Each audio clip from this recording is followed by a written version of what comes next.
شہزادہ حضرت علی اصغر کی مدح میں چند اشعار ہدیہ سماعت کر رہا ہوں۔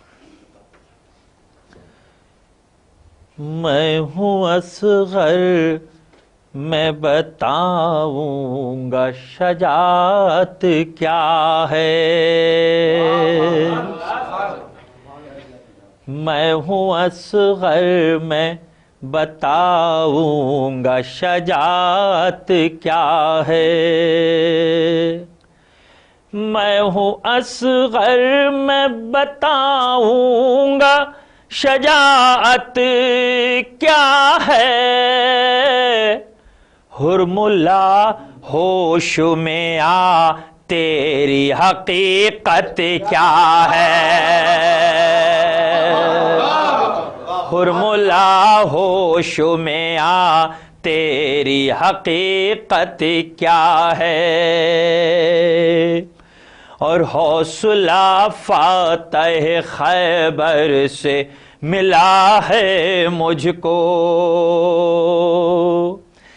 حوصلہ فاتح خیبر سے ملا ہے مجھ کو، چھین لے میری ہنسی تیر میں ہمت کیا ہے،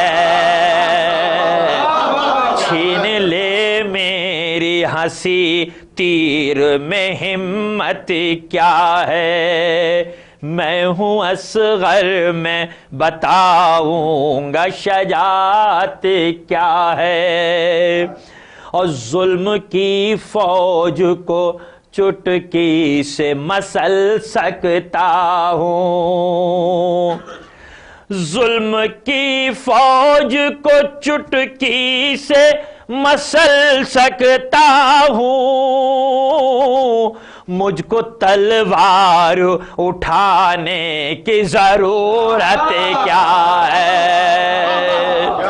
مجھ کو تلوار اٹھانے کی ضرورت کیا ہے، میں ہوں اصغر میں بتاؤں گا شجاعت کیا ہے، اور آ تو جانے دو میرے ہونٹوں پہ ہلکی سی ہنسی، آ تو جانے دو میرے ہونٹوں پہ ہلکی سی ہنسی، ابھی کھل جائے گا یہ فوج کی کثرت کیا ہے، ارے ابھی کھل جائے گا یہ فوج کی کثرت کیا ہے، میں ہوں اصغر میں بتاؤں گا شجاعت کیا ہے، میں ہوں اصغر میں بتاؤں گا شجاعت کیا ہے۔ بسم اللہ الرحمن الرحیم۔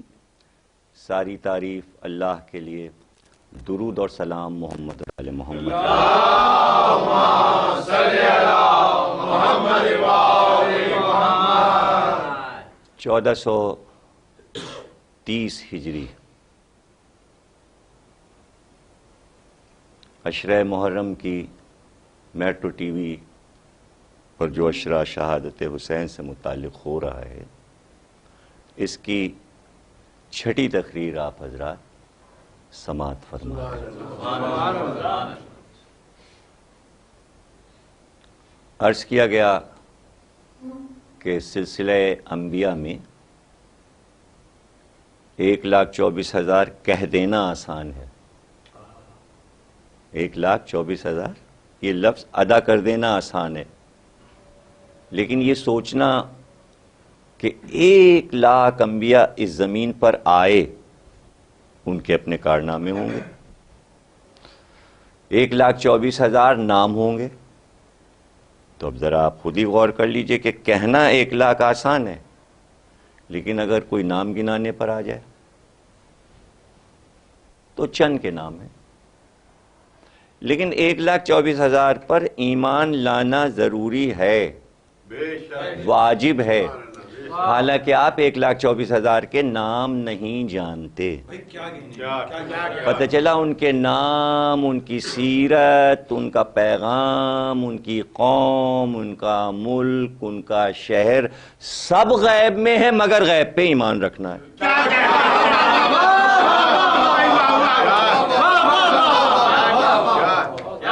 کوئی مورخ یہ بتا سکتا ہے کہ 1,00,000 نام ہم لکھ رہے ہیں، فلانے شہر میں رہتے تھے، فلاں جگہ رہتے تھے، نہ ہمیں گھر پتہ کہاں رہتے ہیں وہ، نہ ہمیں یہ پتہ کس شہر میں ہیں وہ، نہ کسی نے انہیں دیکھا، اور اس کے بعد ایمان رکھیے. اس لیے کہ وہ حجت الہی تھے. تو جو بھی حجت الہی ہو، آپ کو اس کا گھر معلوم ہو یا نہ معلوم ہو، اس کا شہر معلوم ہو یا نہ معلوم ہو، ایمان اس پہ لانا ہے.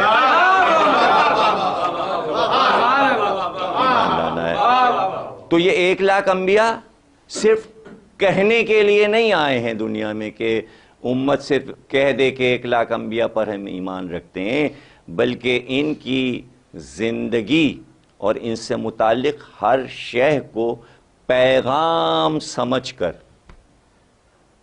ہدایت سمجھ کر اسے سمجھنا چاہیے، اس پہ غور و فکر کرنا چاہیے. جتنوں کے نام آ گئے، جو پیغمبر مشہور و معروف ہیں، تو زیادہ سے زیادہ 25 پیغمبر ایسے ہوں گے کہ جن کا قرآن میں نام آیا ہوگا، اور کچھ زیادہ ایسے ہوں گے کہ جو قرآن میں اگر نام نہیں ہے تو تاریخ میں. اچھا یہ تو دیکھیں 1,24,000 انبیاء کے نام نہ توریت میں ہے، نہ انجیل میں ہے، نہ زبور میں ہے، نہ قرآن میں. تو اگر کوئی چیز قرآن میں نہ ہو، 1,00,000 نام قرآن میں نہیں ہے، لیکن 1,00,000 پہ ایمان رکھنا ہے، اور وہ 1,00,000 نام قرآن میں نہیں ہے، تو کچھ تو چیزیں ایسی ہیں جو قرآن میں نہیں ہیں لیکن ان پر ایمان رکھنا ہے. تو ہر چیز قرآن سے ثابت بھی نہیں ہے. جیسے 1,24,000 انبیاء کے نام ثابت نہیں ہے. اچھا نام، جب نام ہی نہیں معلوم تو یہ کیسے پتہ چلے کہ ان کی ماں کون ہے، ان کا باپ کون ہے، ان کا خاندان کون ہے، سلسلہ کیا تھا؟ کچھ بھی نہیں معلوم، خاندان بھی نہیں معلوم، سلسلہ بھی نہیں معلوم.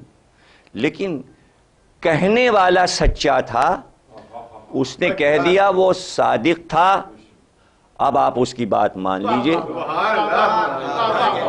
اور آپ پر واجب قرار دیا گیا ہے کہ آپ مانیے اور ایمان لائیے. تو تمام عالم اسلام اس بات پر یقین رکھتا ہے، اور جتنے پیغمبر متعارف ہو گئے قرآن میں اور ان کے نام معلوم ہو گئے، تو ان سے عقیدت، ان سے محبت کا اظہار کیجئے، اور ان کی جو یادگاریں ہیں ان کا احترام کیجئے. اور آپ دیکھ لیجئے کہ کوئی پیغمبر ایسا نہیں ہے کہ جس کی کوئی نہ کوئی یادگار موجود نہ ہو اور اس کا احترام. کسی نے آج تک یہ نہیں کہا کہ صاحب آپ یہ جو یادگار ہے اس پیغمبر کی یہاں نہ جائیے گا، منع نہیں کیا گیا، بلکہ اور مزید اس کا مظاہرہ ہوتا ہے. جو حج میں جب جاتے ہیں حاجی تو باب رحمت، جبل رحمت جسے کہتے ہیں، وہ پہاڑ رحمت والا، تو اس کے اوپر سب چڑھ جاتے ہیں عرفات میں، خوب اس کے اوپر عبادتیں ہوتی ہیں، روتے ہیں. تو کہتے ہیں یہ وہ پہاڑ ہے جس پر حضرت آدم کی دعا قبول ہوئی، اور یہاں پر حضرت آدم گریا کرتے تھے. تو ایک پہاڑ صحیح آدم سے یادگار ہے. عراق میں چلے جائیے، فرات کے کنارے جہاں طوفان نوح آیا، تو حضرت نوح کی یادگار میں وہ تنور ہے کہ جس سے پانی نکلا اور پوری دنیا ڈوب گئی. وہیں پر فرات کے کنارے جناب یونس کا مقام بنا ہوا ہے، جگہ بنی ہوئی ہے کہ بھئی یہاں پر مچھلی نے حضرت یونس کو نگل لیا تھا. اب یہ سب چیزیں جو میں بیان کر رہا ہوں، یہ نہ پڑھی ہوئی بیان کر رہا ہوں صرف،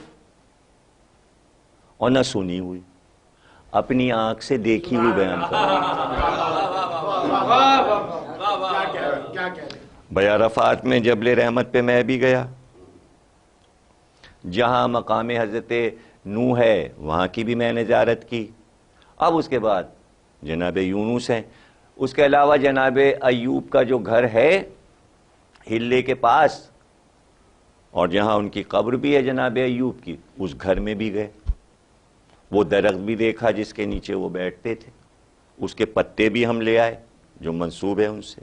اسی طرح حضرت موسیٰ سے کچھ منسوب ہے، حضرت عیسیٰ سے منسوب ہے، اور حضرت ابراہیم سے منسوبات تو اتنے ہیں کہ سب عالم اسلام کو معلوم ہے۔ وہ دین کا رکن ہے حج، خانہ کعبہ، اور وہیں پر حجر اسود ہے، مقام ابراہیمی ہے، حضرت ابراہیم کا نام آتا ہے۔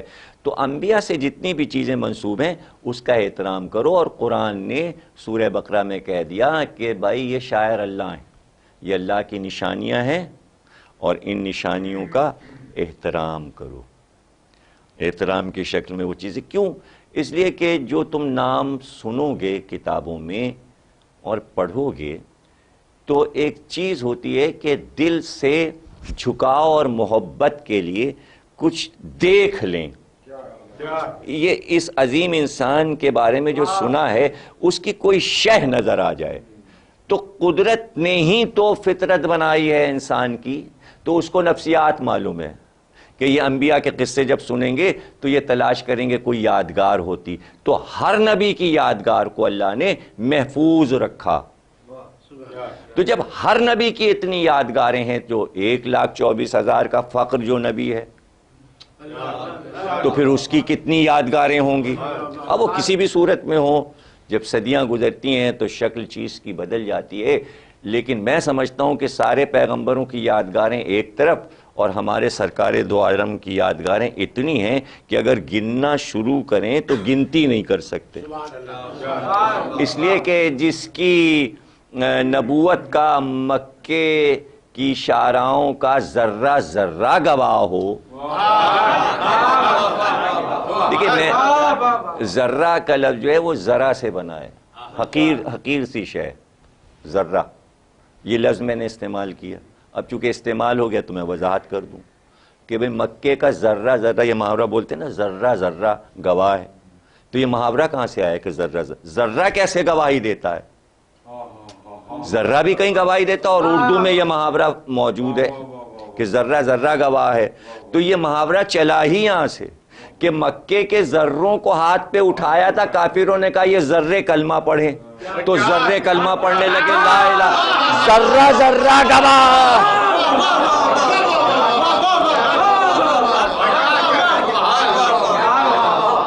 تو وہ ہے ہمارا نبی کہ جس کی نبوت، جس کی شان کی گواہی مکے کا ذرہ ذرہ دے رہا ہے۔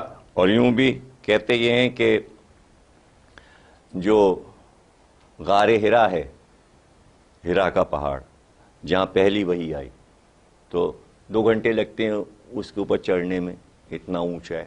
میں بھی گیا وہاں تک کہ اس جگہ کو دیکھوں کہ جہاں سرکار بیٹھتے تھے، جس پتھر پہ، اور جب تشریف فرما تھے تو پہلی وحی آئی، تو وہاں پر 2 پتھر برابر برابر رکھے ہوئے ہیں۔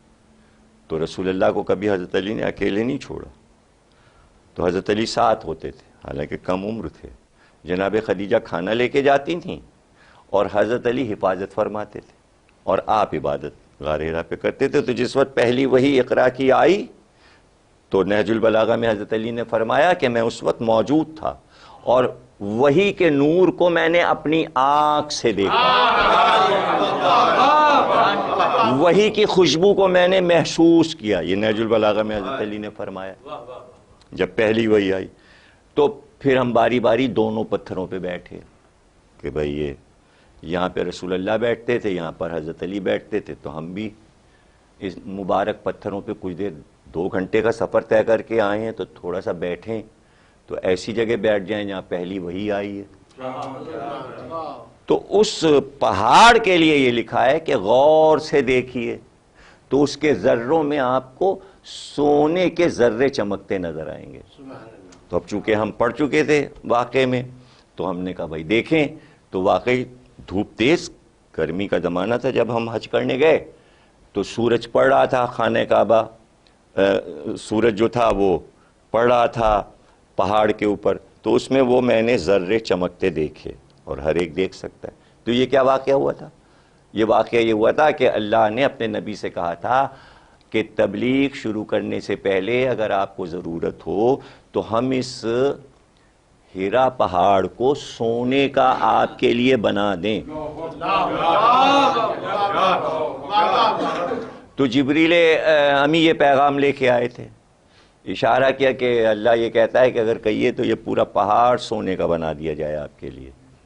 تبلیغ کی راہ میں یعنی رقم خرچ ہونے والی تھی، جبھی تو اللہ نے کہا کہیے تو اسے سونے کا بنا دیں، تبھی تو دین آگے پھیلے گا۔ اس کے معنی دولت کی ضرورت تھی، تو اللہ نے کہا یہ ہم کر سکتے ہیں۔ تو اب کہتے یہ ہیں حدیث میں کہ رسول اللہ نے دیکھا یہ پہاڑ، تو کہتے ہیں جب رسول اللہ نے دیکھا تو وہ پورا پہاڑ سونے کا ہو گیا، اور پھر رسول اللہ نے کہا کہ اپنی اصل حالت پہ واپس جا، اور کہا پروردگار ہمیں دولت نہیں چاہیے، ہم تیرے دین کا کام کریں گے۔ تو وہ جو ایک بار سونے کا ہو گیا تھا تو کہتے ہیں کہ اس کے ذرے میں وہ سنہرے ذروں کی چمک رہ گئی کہ ایک بار وہ سونے کا ہوا تھا، تو اس کا ذرہ ذرہ چمکتا ہے۔ تو اب میرا آپ وہ محاورہ سمجھ گئے، سرکار دو عالم کی نبوت کے لیے مکے کا ذرہ ذرہ گواہ ہے، اور چمک کے بتا رہا ہے ذرہ، شان نبوت کو بتا۔ انسان نہ بیان کرے ایک حقیر شے، ذرہ بتا رہا ہے کہ شان نبوت کیا ہے، شان نبوت کیا ہے۔ تو اب اسی غار حرا سے اترے ہیں، وہی آ چکی ہے، اور یہ شان ہے۔ اور قرآن نے ہر منظر کو محفوظ کر لیا، تاریخ اپنی جگہ، حدیثیں اپنی جگہ، واقعات اپنی جگہ، لکھنے والوں نے ظاہر ہے اپنا حق ادا کیا، لیکن قرآن نے اس کو محفوظ کر لیا۔ اور جب قرآن نے یہ آواز دی کہ واللیل اذا سجا والضحیٰ، چڑھتے ہوئے سورج کی قسم، واللیل اذا سجا، تاریک راتوں کی قسم۔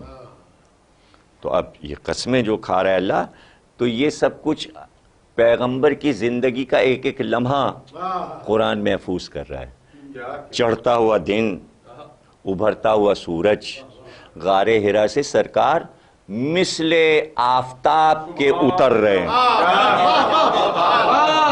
تو اب یہ سرکار رسالت کی قسم اللہ کھا رہا ہے کہ روشنی پھیل رہی ہے، آفتاب طلوع ہو رہا ہے، یہ نبوت کا آفتاب طلوع ہو رہا ہے۔ سرکار رسالت وحی کے بعد اب آ رہے ہیں، اپنے شہر میں آ رہے ہیں، یعنی تبلیغ کا کام شروع ہوگا۔ تو پہلے ہی دعوت دے دی گئی تھی کہ اگر دولت کی ضرورت ہو تو اس پہاڑ کو سونے کا بنا دیا جائے، اور سرکار نے منع کر دیا۔ اس کے معنی یہ ہیں کہ اب دین کا کام جو چلے گا ہے تو دولت کی ضرورت، ورنہ اللہ یہ کیوں کہتا کہ ہم پہاڑ کو دولت بنا دیں۔ تو نبوت کی راہ میں دولت پہاڑ بن گئی، خدیجہ نے اس پہاڑ کو حلوہ بنا دیا۔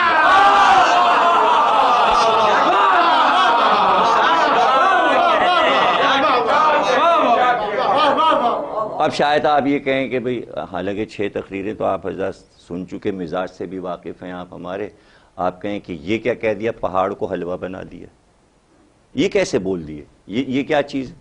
پہاڑ سے حلوے کا کیا تعلق ہے؟ بہت بڑا تعلق ہے۔ انبیاء کی بات کر رہے تھے نا، قصص الانبیاء میں ایک نبی کا قصہ لکھا ہوا ہے، اور قصہ یہ لکھا ہوا ہے کہ ایک نبی پر یہ وحی ہوئی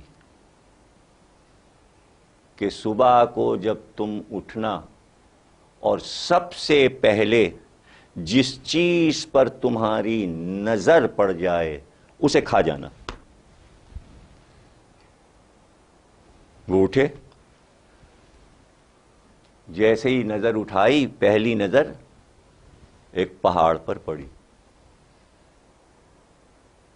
اب وہ سوچنے لگے کہ وہی ہوئی ہے کہ جس چیز پر پہلی نظر پڑے اسے کھا جانا۔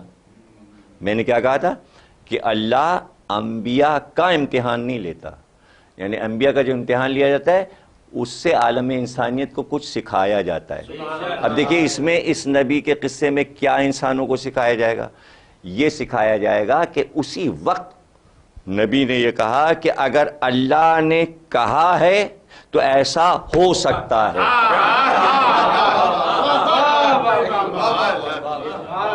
اللہ جو کہہ دے وہ سچ ہے، اور اس نے کہا ہے۔ اب یہ پہاڑ کی طرف چلتے گئے چلتے گئے چلتے گئے، پہاڑ بہت دور تھا۔ ابھی کہیے تو میں آپ کو قصہ سنا دوں کہ پہاڑ لگتا ہے، جب پہاڑ کو دیکھیے لگتا ہے یہیں سامنے ہے۔ آپ اپنے چھت کے اوپر کھڑے ہوں اور نیو کراچی کی طرف دیکھیں، نارتھ ناظم آباد کی طرف، تو پہاڑیاں لگتا ہے بھائی یہیں ہیں، لیکن جب آپ چلنا شروع کریں گے تو کئی میل۔ راول پنڈی میں میرا بچپنا تھا، تو ایک دن میں چھت پہ چڑھا تو مری کے پہاڑ دکھائی دیے، تو لگا کہ جیسے یہیں سامنے ہے، سیٹلائٹ ٹاؤن میں میں تھا، یہیں ہے سامنے ہے پہاڑ۔ ایک دن میں اکیلا کہ اس پہاڑی پہ چڑھا جائے، میں چلا گیا۔ اب وہ بچپن تھا، چلتے چلتے چلتے پتہ چلا نہ معلوم کتنے میل نکل آئے، تو میں نے کہا وہ پہاڑ کب آئے گا؟ کہنے بھیا وہ پہاڑ یہاں تھوڑی ہے، وہ جو تمہیں چھت سے دکھائی دیتا ہے اس کے لیے بس پہ جانا پڑے گا۔ تو جب ہم واپس آئے تو رات ہو گئی تھی، پہاڑ نہیں ملا۔ تو آج کے دور میں کوئی پہاڑ پہ جانا چاہے، دیکھنے میں تو لگتا ہے قریب ہے، لیکن چلنا شروع کرے تو کئی میل ہوتا ہے، کافی دور کا سفر ہوتا ہے۔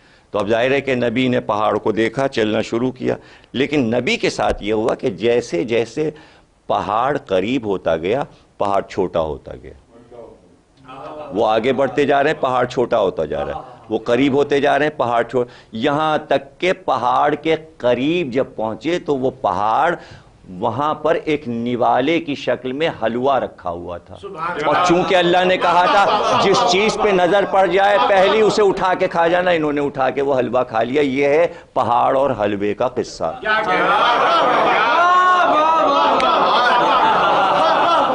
یعنی اللہ پر کامل یقین انبیاء رکھتے تھے اور چاہتے تھے انسانوں سے تقاضا کہ تم بھی اللہ پہ اسی طرح کا یقین رکھو۔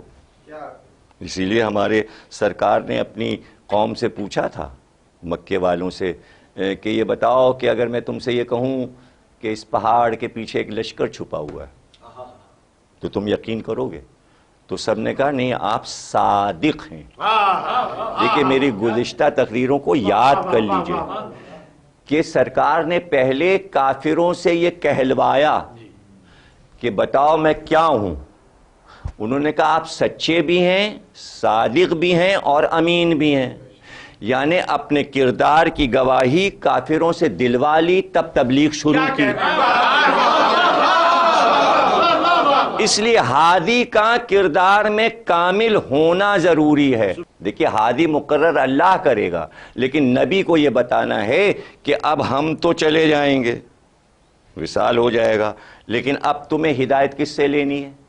سیدھی سیدھی بات سرکار نے اپنے آخری برسوں میں مسلسل یہ بیان کرنا شروع کر دیا کہ میں تم میں دو گراں قدر چیزیں چھوڑ رہا ہوں، ایک قرآن، ایک اطرت، ایک قرآن، ایک اہل بیت، ایک میری اولاد ہے، ایک کتاب ہے۔ یہ دو چیزیں میں چھوڑ کے جا رہا ہوں، اور یہ دونوں کبھی آپس میں جدا نہیں ہوں گے، یہاں تک کہ کوثر پر یہ دونوں ساتھ پہنچیں گے۔ یہ پوری حدیث، کئی ہزار حدیث کی کتابوں میں یہ حدیث اسی طرح لکھی ہے، اور کوئی دنیا کا محدث مورخ اس حدیث سے انکار نہیں کر سکتا کہ سرکار نے کتنی بار یہ کہا دو چیزیں چھوڑ رہا ہوں، ایک قرآن، ایک اہل بیت، یہ دونوں ساتھ ساتھ رہیں گے، ان میں کبھی جدائی نہیں ہوگی، یہاں تک کہ کوثر کے کنارے یہ آ جائیں گے، میرے پاس ساتھ آئیں گے۔ تو اب طے ہے کہ یہ کوثر کیا ہے؟ کوثر کے کنارے رسول اللہ پہنچیں گے، وہاں سب سے پہلے ان کے سامنے جو چیزیں آئیں گی وہ دو ہیں، ایک قرآن ہے، ایک ان کے اہل بیت ہیں، وہ ملاقات کریں گے۔ اب سوال یہ ہے کہ جب اہل بیت آ جائیں گے سرکار کے پاس اور قرآن آئے گا تو قرآن کا وہاں کام کیا ہوگا، وہ کام کیا کرے گا؟ تو پتہ یہ چلا کہ سرکار نے جو یہ بات کہی کہ قرآن اور اہل بیت دونوں کوثر کے کنارے ہمارے پاس پہنچیں گے تو جب قرآن یہ دیکھے گا کہ اہل بیت وہاں سے ساتھ چلے تھے میرے اور یہاں تک نبی کے پاس آ گئے، تو اس وقت قرآن قصیدہ پڑھے گا نبی کا اور اولاد نبی کا، اور قرآن آواز دے گا کہ آج وہ بات کامل ہو گئی جو اس صادق نے کہی تھی، اور پھر قرآن آواز دے گا اِنَّا أَعْطَيْنَاكَ الْكَوْثَرَ فَصَلِّ لِرَبِّكَ وَانْحَرْ إِنَّ شَانِئَكَ هُوَ الْأَبْتَرُ۔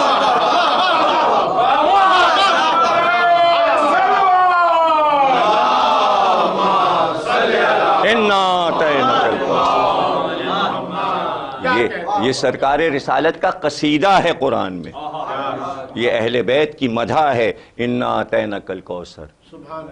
دیکھیے سب سے چھوٹا سورہ ہے قرآن کا کوثر، اور کتنی بڑی بڑی باتیں بیان، کوثر دیا اور اس کے بعد کیا کہا، فَصَلِّ لِرَبِّكَ وَانْحَرْ، اے حبیب سجدہ کیجئے اور قربانی دے دیجئے۔ ہم نے تو دنیا میں کہیں دیکھا نہیں کسی نبی کے قصے میں کہ سجدہ اور قربانی جڑے ہوئے ہوں۔ حکم تھا سرکار رسالت کو کہ سجدہ کیجئے اور قربانی دیجئے، فَصَلِّ لِرَبِّكَ سجدہ وَانْحَرْ اور قربانی دیجئے۔ سجدہ اور قربانی کہاں ملے؟ اگر حسین سجدہ کر کے قربانی نہ دیتے تو دونوں چیزیں۔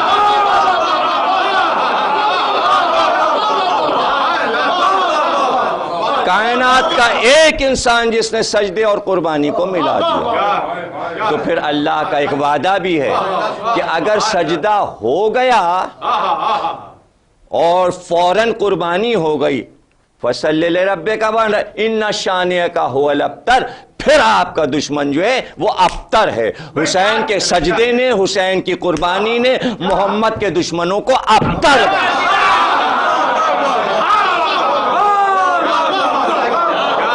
سرکار رسالت کے دشمنوں کو ابتر بنا۔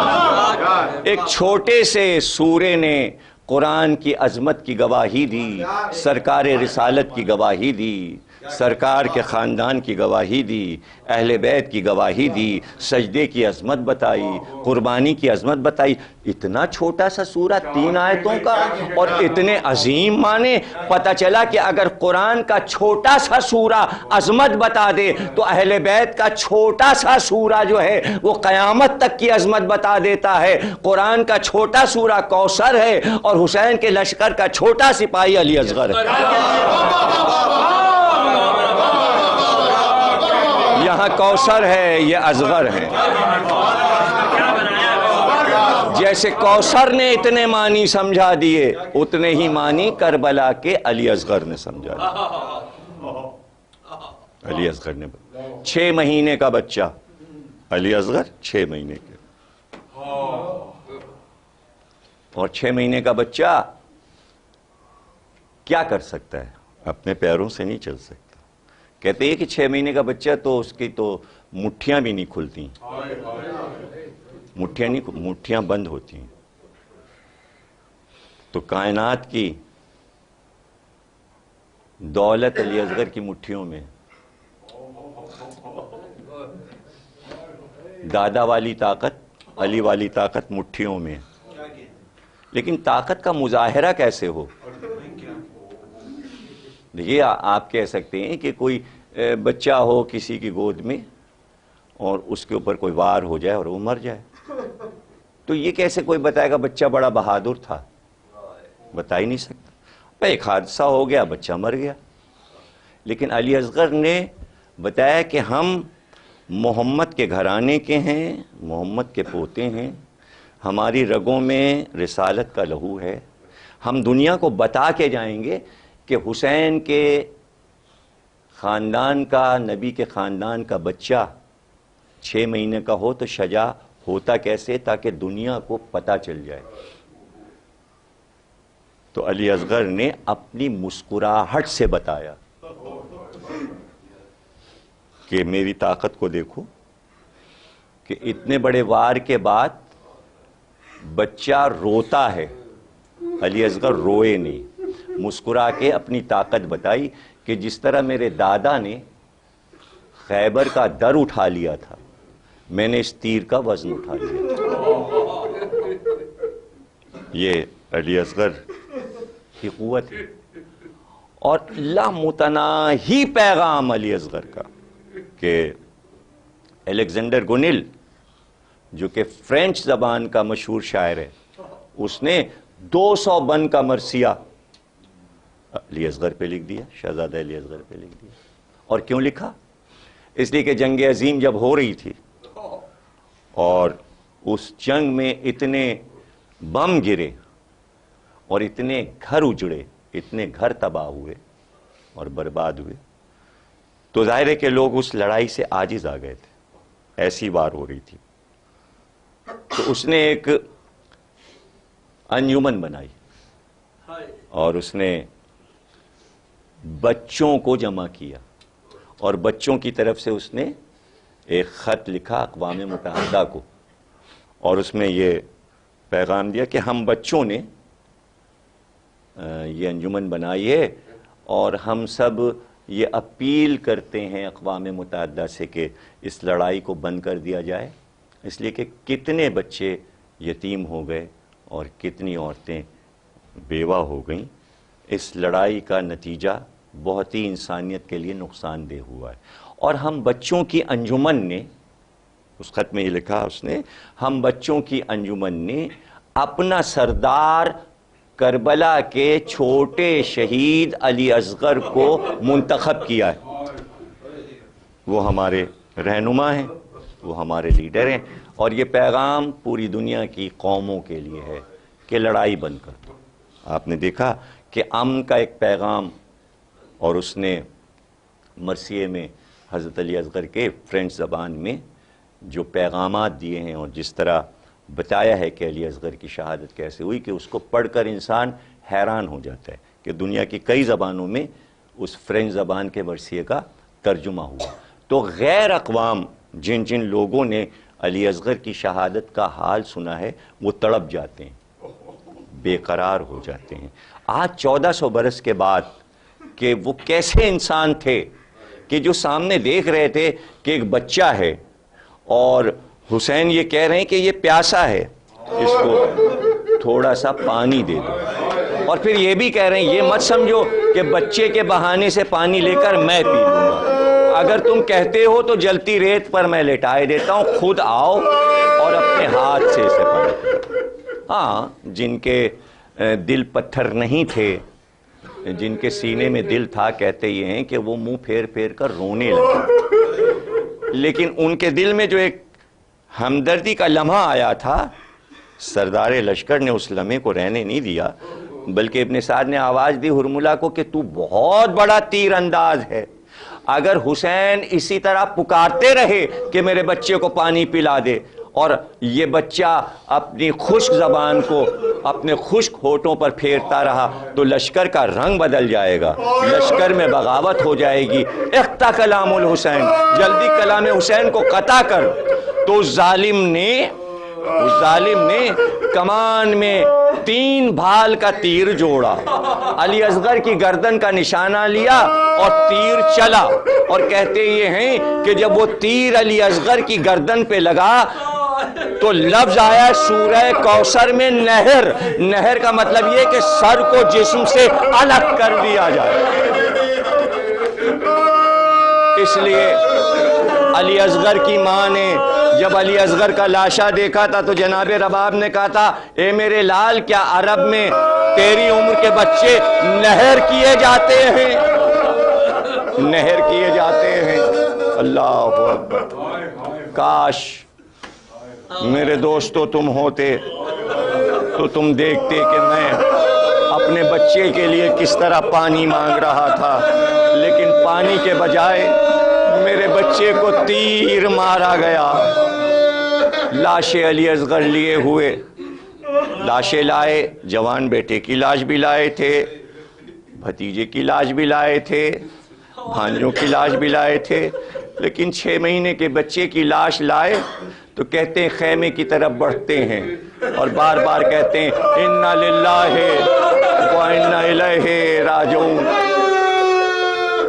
رضاً بقضائه تسلیما لامر، 7 بار پیچھے ہٹے اور 7ویں بار آگے بڑھے اور در خیمہ پہ آواز دی، رباب اپنے بچے کو لے جا۔